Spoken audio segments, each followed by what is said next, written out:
నమస్కారం. సుమన్ టీవీకి స్వాగతం.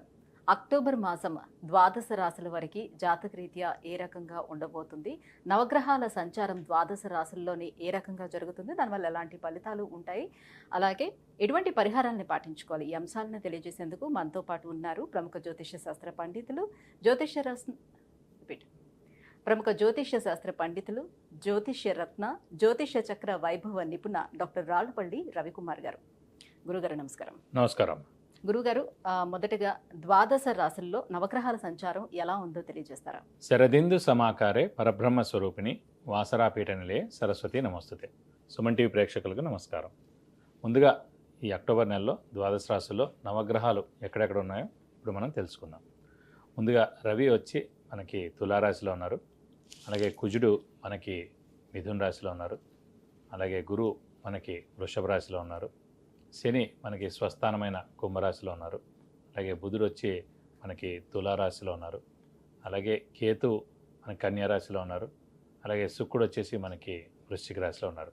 ఈ నవగ్రహాల సంచారం అంతా కూడా మనకి ఈ అక్టోబర్ నెలలో ఇలా కొనసాగుతాయని చెప్పు. గురుగారు, వృషభ రాశి వారికి అక్టోబర్ మాసం నవగ్రహాల సంచారం ఎలా ఉంది, ఎటువంటి ఫలితాలు ఇస్తున్నాయి వీళ్ళకి? తప్పకుండా అమ్మా. వృషభ రాశి అనగానే మనకి కృత్తిక 2, 3, 4 పాదాలు, రోహిణి 1, 2, 3, 4 పాదాలు, మృగశిర 1, 2 పాదాలు, ఈ నక్షత్రాల సమూహం వచ్చేసి మనకి వృషభ రాశిలోకి వస్తుంది.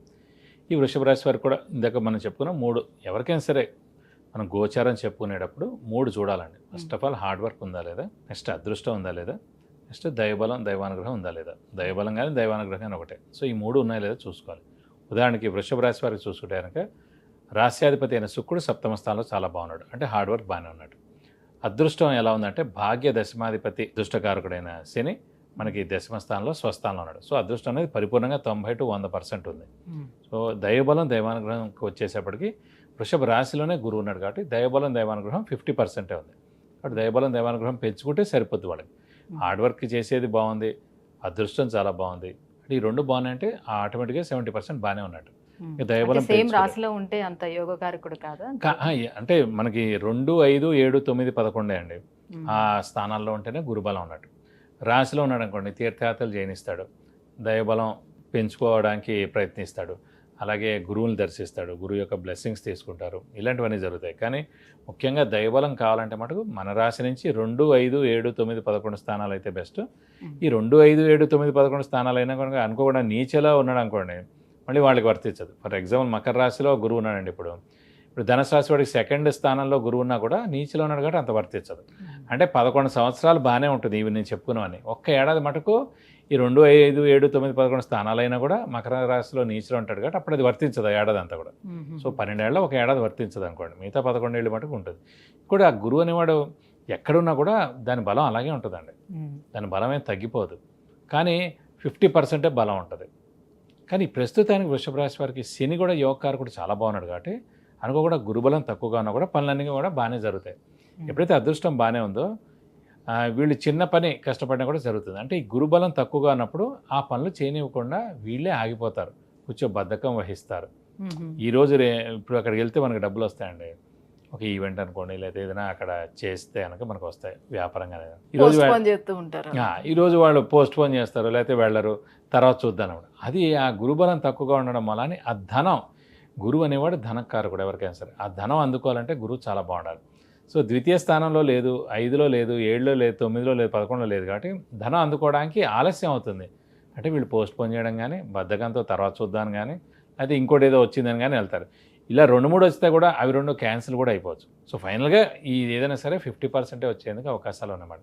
కాబట్టి మనం బాగా కష్టపడాలి, ఇప్పుడు 24 గంటలు కష్టపడాలండి. కష్టపడితేనే మనకు పనులు జరుగుతాయి. ఒక central government employee, state government employee అయితే అంత కష్టపడక్కర్లేదు. ఆడి వాళ్ళకి ఫిక్స్డ్గా ఇంత మ్యాటర్ అని ఉంటుంది, ఇంత చేయాలని ఉంటుంది. ప్రమోషన్లు పెరిగే కొద్దీ వాళ్ళకి బాధ్యత పెరుగుతుంది తప్ప మామూలుగా ఉన్నప్పుడు వాళ్ళ రొటీన్ది వాళ్ళు చేసుకుంటే సరిపోతుంది. కానీ ప్రైవేట్ అలా కాదు. మనం 100% తీసుకుంటే కనుక మనకి ఓ 10% ఉంటారు గవర్నమెంట్ ఎంప్లాయీస్, ఓ 20-30% వ్యాపారంలో ఉంటారు, మిగతా 70% కూడా ఉద్యోగాలు ఇచ్చాయన్నమాట. సో ఈ 70% ఈ రోజు ఉద్యోగం ఉంటుందా, రాత్రికి రేపు ఉంటుందో లేదో కూడా తెలియదు. సో వాళ్ళు ఎప్పుడు కూడా కొత్తవి నేర్చుకోవడం. ఫర్ ఎగ్జాంపుల్ సాఫ్ట్వేర్ ప్రొఫెషనల్స్ అన్నారు, కొత్త కొత్త కోర్సులన్నీ నేర్చుకుంటూనే ఉంటారు, ఎప్పటికప్పుడు అప్డేట్ అవుతూ ఉంటారు. ఎవరికి ఎన్ని భాషలు వస్తే కూడా అంత బెస్ట్.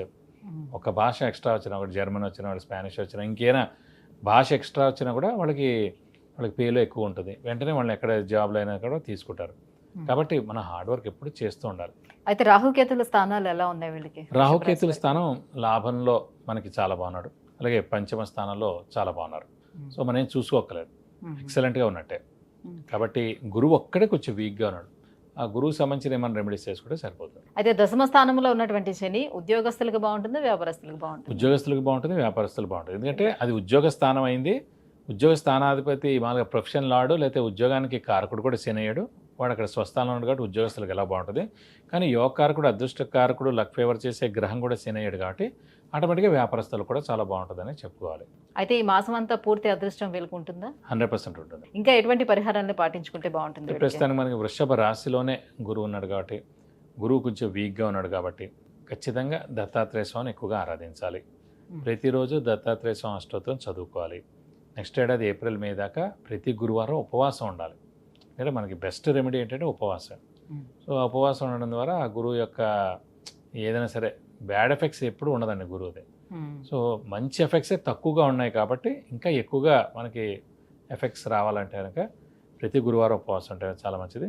అయినా ఇంకా దైవబలం తక్కువగా ఉంది, మంచి పనులు ఏం జరగట్లేదు, శుభాలు ఏం జరగట్లేదు అని ఖచ్చితంగా అనిపిస్తే మటుకు ఖచ్చితంగా గురువుకి 16,000 సార్లు జపం చేయించి శనగపప్పు కేజీంపో, ఒక ఎల్లో లుంగి, ఒక 1000 రూపీస్ వర్త్ గోల్డ్ ఐటమ్ దానం ఇవ్వాలి. ఎందుకంటే గురువుకి మెయిన్గా శనగలు దానం ఇస్తారు. ఇప్పుడు సాధారణంగా శనగలు దానం ఇచ్చామండి, సాధారణంగా వాళ్ళు వాడరు పురోహితులు, పక్క పెట్టడం లేకపోతే ఎవరికైనా ఇచ్చడం చేస్తారు. అదే శనగపప్పు దానం ఇచ్చామనుకోండి వాళ్ళు డైరెక్ట్గా ఇంట్లో వాడుకుంటారు. ఏదైనా సరే ఐటమ్ ఆ పురోహితులు వాడుకోవడానికి మనకి మంచి జరుగుతుందన్నమాట.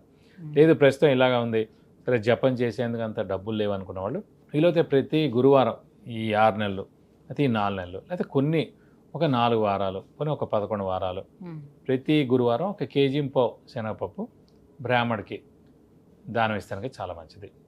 అలా ఏదో ఒకటి మనం చేస్తుంటే చాలా మంచిది. ఫర్ ఎగ్జాంపుల్ ఇప్పుడు దసరా వస్తుందండి, దసరాలోనే స్వీట్స్ చేస్తారు గుళ్ళలో కానీ పందిర్లో కానీ ఎక్కడైనా సరే. ఆ స్వీట్స్ సంబంధించింది శనగపిండి. శనగపప్పుతోటి తయారు చేసే ఏ ఐటమ్ అయినా సరే మీరు ఆ పందిర్లో కానివ్వండి, ఆ టెంపుల్స్లో కానివ్వండి ఇస్తే కనుక మీకు గురుబలం పెరుగుతుంది, మీకు దైవబలం పెరుగుతుంది. లడ్డు లాంటివి చేస్తే కలర్లో ఉంటాయి, శనగపిండితో సో అందుగురించి చేయమండి. సో అవి చేసి ఇవ్వండి, లేకపోతే స్వీట్ షాప్లో కొని ఇవ్వండి.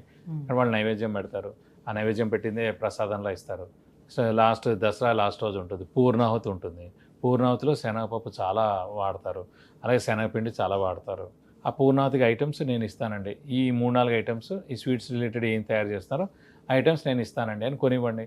సో ఎలాంటి దోషాన్ని కూడా తొలగిపోతుంది. ఇది మెయిన్ అండి. ఎందుకంటే డైరెక్ట్ దేవుడి పూజకే మీరు హెల్ప్ చేస్తారనుకోండి, ఆ దేవుడి పూజకి పని జరిగినట్టు ఉంటుంది.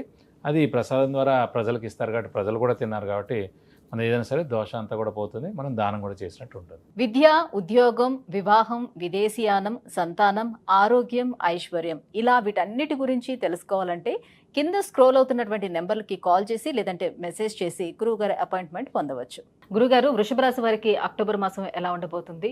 గురుగ్రహ అనుగ్రహం కోసం ఎటువంటి పరిహారాలను పాటించుకోవాలి? ఈ విషయాన్ని తెలియజేసినందుకు ధన్యవాదాలు. నమస్కారం.